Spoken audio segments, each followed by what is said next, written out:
Stacy Him, who is a regular, of course, more than a regular with Cattleman's Update.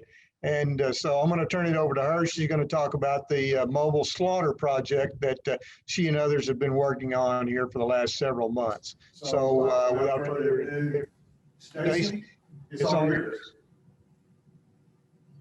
Okay, thank you, Barry, and I hope you can all hear me.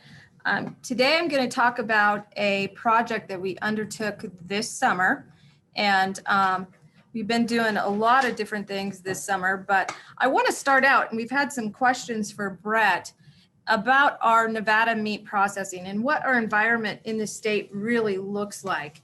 And we have very limited inspection tiers in Nevada. Basically, we have USDA, FSIS, USDA inspection, or custom. We don't have a state inspection program. We would have to have a state inspection program to even qualify for the Tallmadge-Aiken, which is basically a state inspector comes in and inspects your meat, but you can sell across state lines. And there's some criteria with that. But if we look at Nevada, we have one establishment for slaughter and processing, which is Reno, which is Wolfpack Meats. We have one establishment with slaughter in Fallon. Right now we're working for another additional USDA inspected slaughter and processing plant in Fallon. We have 35 establishments for processing across the state, and the majority of those are in Las Vegas. We really don't have a good idea of how many custom operators we do have out there. Nevada Department of Ag has proposed regulations for regulating custom exempt program. I'm not really going to go into that today because of time. So we do need to look at that custom exempt and see exactly how many we have in the state. Now I'm going to compare that to Utah State or Utah, because we've been working closely with Utah State, and they're an advanced system within their Utah Department of Agriculture. And you're going to see how they have 8 USDA inspected facilities. They participate in the Tallmadge-Aiken. They have a state inspection program. And then you're going to see that they have those 42 custom exempt programs. Now for us, what we did is we wrote for a CARES Act project for Nevada Department of Agriculture. And when we wrote the proposal, we were looking at a custom mobile unit on ranch. So we wanted to kill on ranch and transport to a processor. As part of this project, we were going to develop business and marketing plans for local meat in Nevada and just figure out what that environment is. We did contract for the construction of a mobile slaughter unit, which I'll show you in a little bit. We are supposed to, I guess I should back up. When we actually submitted for a custom exempt mobile slaughter trailer, since Nevada Department of Ag did not have any regulatory compliance for a mobile slaughter unit for custom, they expected, or we worked with them, and they wanted us to go USDA inspected. It took a little while and a lot of thought to do this, because this is an extreme learning curve for our team as far as being able to construct a mobile slaughter unit that would meet the criteria and go through the whole process. We agreed to do that. We were supposed to get our trailer right before Christmas and do our walkthrough for our conditional USDA slaughter permit by December 30th. The construction of our trailer got delayed due to COVID issues. So we're looking at getting that conditional permit with our site supervisor with USDA FIS in March. So we're hoping that we'll stay to that schedule. Now, in the meantime, we have done survey analysis of meat consumers and a producer tour. I have produce tour, but it's a producer tour. And then we're going to survey the processors, and we want to do some processor visits, because if we have 35 processors out in the state, what are they doing? How are they operating? And that's one of the things that we would like to identify.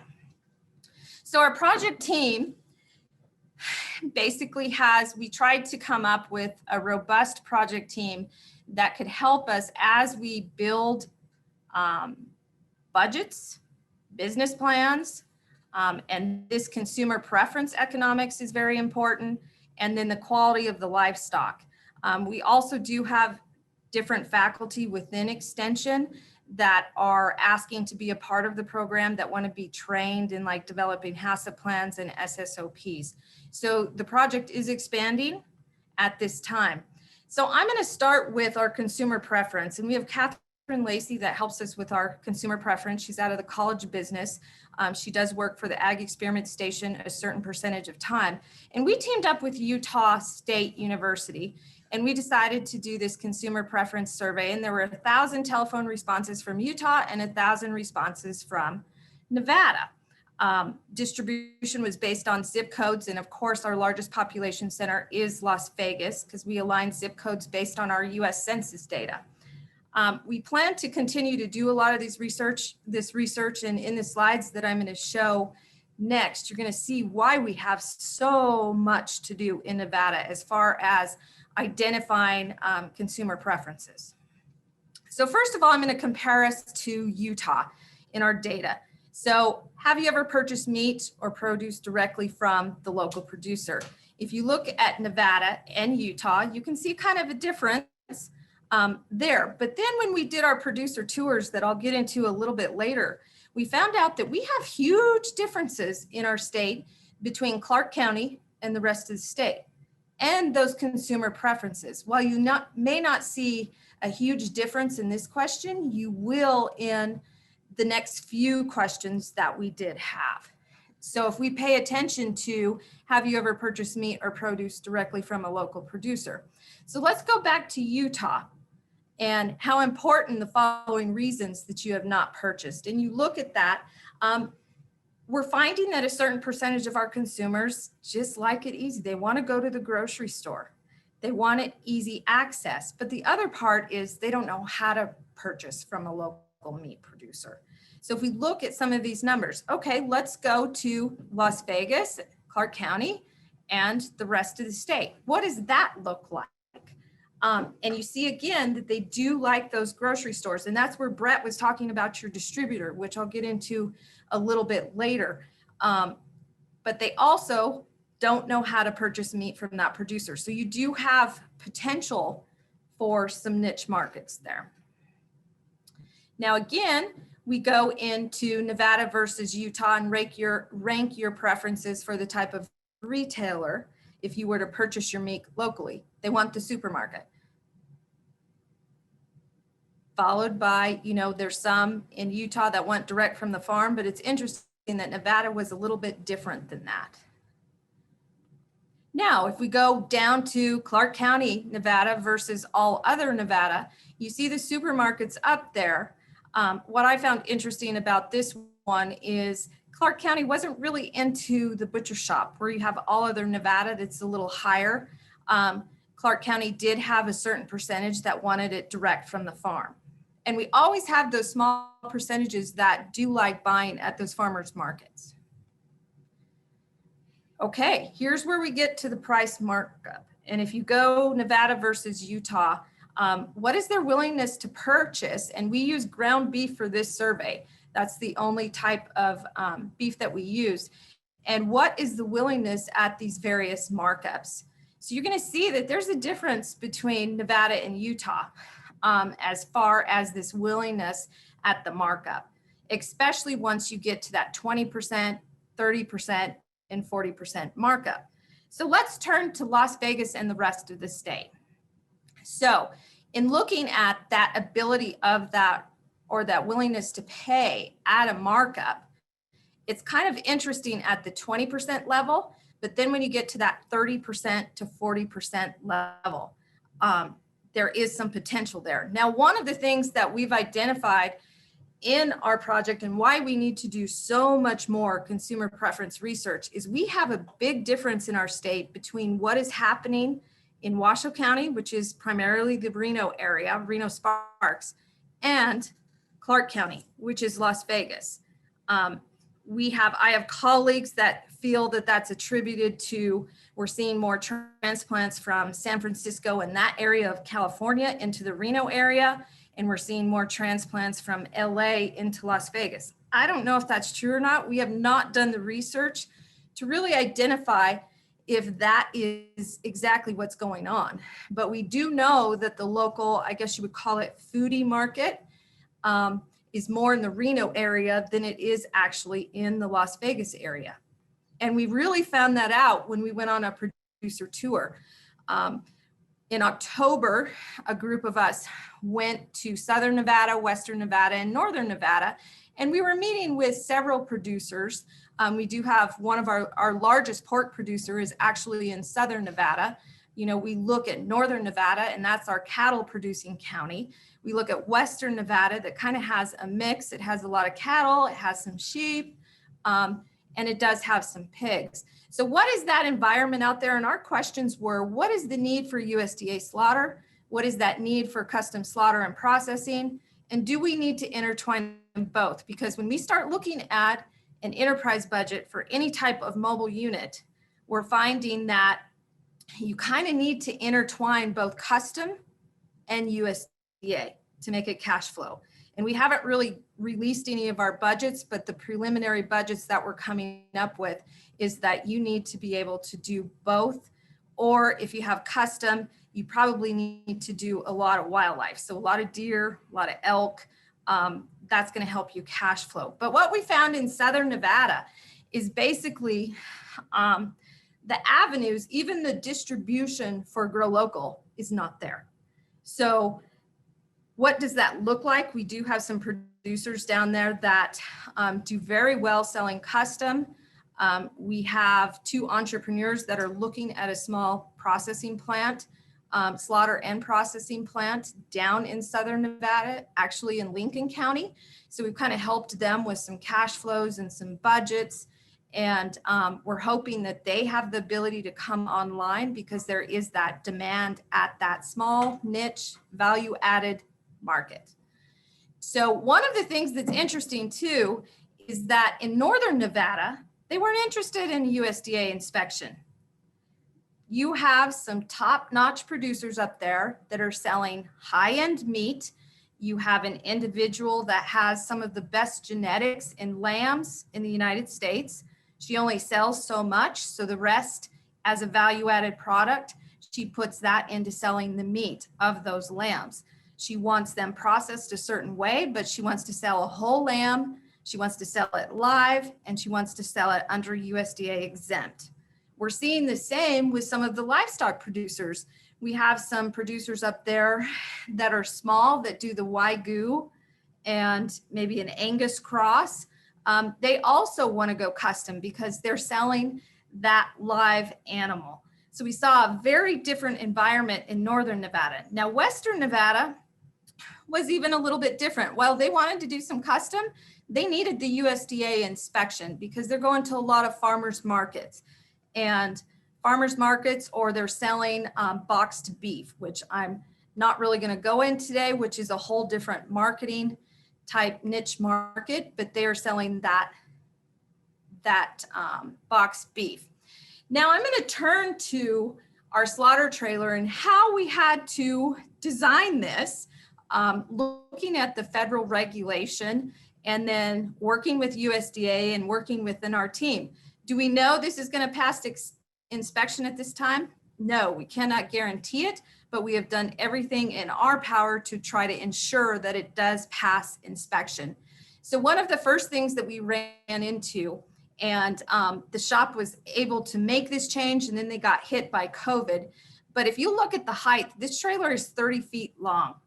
And originally we looked at the height, and in the Federal Register, if you're to look at slaughter plants, you're supposed to have 11-foot ceilings in a regular brick and mortar plant. Now, we found out for mobile units that that's not necessarily the case, but depending on how you want to hang those carcasses, you know, they can't really touch the bottom. So we were a foot short, and you're going to see that we're 11 feet high. Our original plan said 10 feet high, and then we had to call a stop to everything and move that back up. We measured some carcasses at Wolfpack and just decided, because by the time you put the rails in there, we needed more height. We also have to stay under the Federal Highway Administration so that this big beast can go down the highway. So we're looking at that, and we're thinking we're going to be probably close to about 13.6, 13.8, right at that federal highway. So you're going to look at our prep area. You've got a cooler space up front. You've got a prep area. And we're also going to have on-farm infrastructure. One of the biggest things with our USDA slaughter inspection is how to humanely put that animal down at the ranch and get it into that prep area. How do we do that? How do we do that humanely and clean? So one of the things that we are looking at is, a cement pad. We have to test the water. And I think one of the other kickers is you have to have an office for your USDA inspector. You have to have a bathroom for your USDA inspector. So those are little things on farm that we're having to work with. And we're looking at all 4 areas of the state. USDA does recommend that a mobile slaughter unit go back to the same area every time. So for our first application with USDA, we are looking at a ranch in Yerington with Bryson Mazzini and Nathan Pudsey, and they are prepping the area. Once we can successfully get that area up and running with the HACCP plans and the SSOPs, then we'll move on. We're looking at the Elko area and probably down in Logandale. And we're also hoping that NDA will get something through that they will actually permit us or certify us to do custom, because that would really help also. Now, for this mobile unit, we haul to a processor, or we can leave it at the ranch for the rancher to break down themselves, because some ranchers do have cooler space. So this is what it looked like when it was only 10 feet. So we went and looked and met with them and kind of went through our plans. It doesn't look that big on the plans, but you start standing next to it and it's big. So, and this is what it looks like after they added the 11 feet. And right now they're in there doing all of the inside work. And all I have at this time to kind of show you is the trailer that went out the door behind us. And this is basically a custom unit. So this is something that goes, and this one is actually, I think it's going to the northeast. They built this in Idaho Falls, but they came out to get it. This one just left this week. But you'll see kind of the winches on this, and this just has cooler space, the gut storage, and you can get into one of these trailers for anywhere from 40 to 50,000, which kind of brings down that cost. If you're looking at our unit, we did go out to bid for that, and Friesla and Trivan has a unit. You have to have a semi to pull it, and you're looking at a few $100,000 to get into that. We wanted to keep the cost down. So I think we were right under 100,000 for our trailer build out. And I think we'll be right at it by the time that we get everything set up. Again, you'll see kind of those winches, and our trailer will have kind of the same stuff. Our butcher is working with them because he wants a cradle inside the prep area and stuff like that. So I will tell you, this has been probably the most extreme learning curve that I've had. Probably, I would say, in my whole career, other than learning Indian land tenure. This is some tough stuff to try to figure out. I am finding, though, that the individuals within USDA are willing to work with you.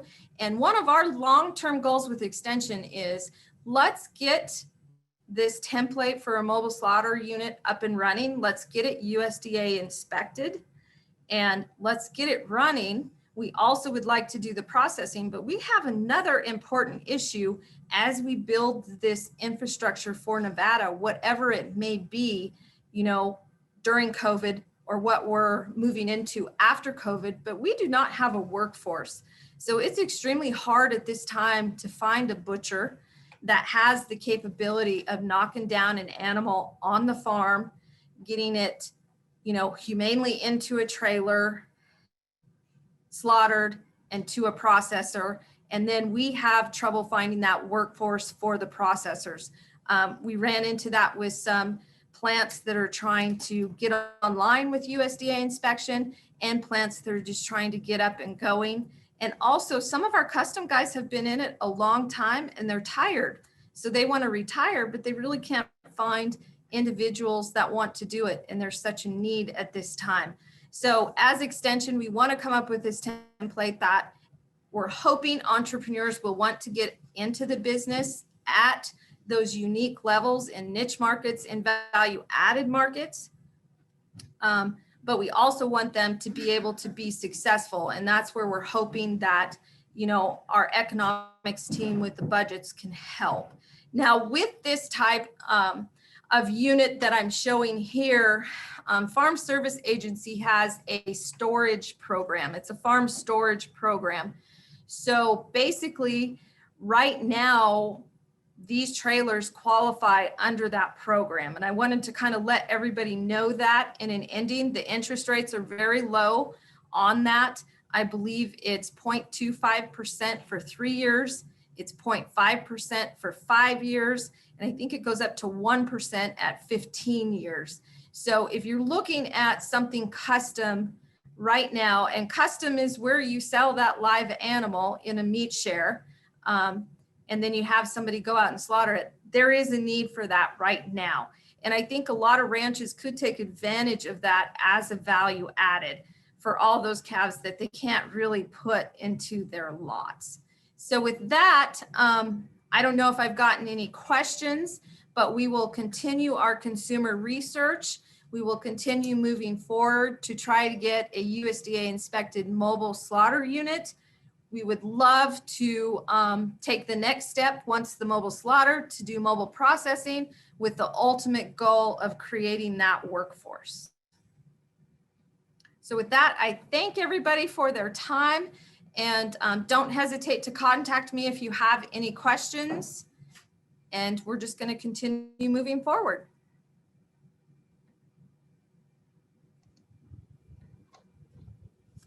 Okay. Okay, Stacy. There we go. I've got a couple of questions here that I can ask of you. I'll start with this one. What will be the ability to slaughter and process are important to the flow of the food chain and networking? Yes or no? Barry, can you repeat that, please? I would say they are. In our talks with producers, producers always have a few steers or a couple heifers that just don't really fit in the lots that they're selling. In addition, we have individuals that grow at such a small level that they only sell, you know, a few beef or a few lambs a year, and their income is based on, you know, another income. They basically are retired or they have another off-farm income. So I believe there is a place for it. Am I telling you if you're medium-sized to large producer to go this way? Oh, no, we're not saying that. But what we are saying is that there's some niche markets and there is a place for this and there is a need for it in the state. And it would be very nice to build our infrastructure within the state to be able to help with this value added and niche markets, if that answers the question. I think so. I gotta get back. Unmute here. I think it did. I think It covers it, you know, it's the OHO question that you can. So, I mean, a couple more questions for you actually here. And this one is about the carcass inspection requirement. Is a USDA inspector required to be on site to evaluate the animal before process and then later perform a carcass inspection as well? Yep, they are there during. They have to see that animal live. They have to see us knock it down humanely and put it in that prep area, and then they will inspect the final carcass to put that bug on it, to get that slaughter bug. great. The last question Here that I have for you is, will will the mobile unit hold horn cap? Well, we don't expect their horns to be on by the time they're in that freezer space. So it's all going to depend on that height that we have. And we tried to, I think we're at 9.3 or 9.5. So that will limit our ability on some of the larger stuff. If you're talking larger steers and stuff like that, but If we can get, what we're looking at is removing the head before it goes into the trailer. So if that happens, the horns will be gone by the time it goes into that prep area. Now that may change as we go through our USDA HACCP plans. We have 90 days to prove up our HACCP plans and our SSOPs. So that may change a little bit, but that's what we're expecting at this point in time.